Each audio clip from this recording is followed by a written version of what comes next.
আশ্রয় প্রার্থী তরুণীকে শ্লীলতাহানি করায় রাজধানীর হাবিবুল্লাহ বাহার বিশ্ববিদ্যালয় কলেজের সাবেক উপাধ্যক্ষ মোহাম্মদ সাইফুর রহমান ভূঁইয়াকে কুপিয়ে হত্যা করা হয় বলে জানিয়েছে ঢাকা মহানগর পুলিশ।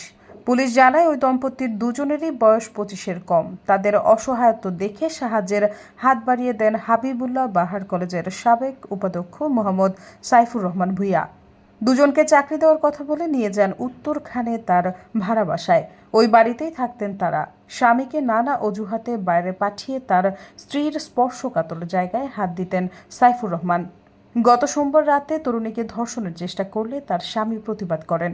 দুজনের মধ্যে ধস্তাধস্তি হয়। এক পর্যায়ে সাইফুর রহমানকে এলোপাতাড়ি কুপিয়ে পালিয়ে যান দম্পতি। গতকাল মঙ্গলবার ফরিদপুর রেল স্টেশন এলাকা থেকে দম্পতিকে গ্রেফতার করে পুলিশ। সৈয়দা ফারিয়া, সমযোগ।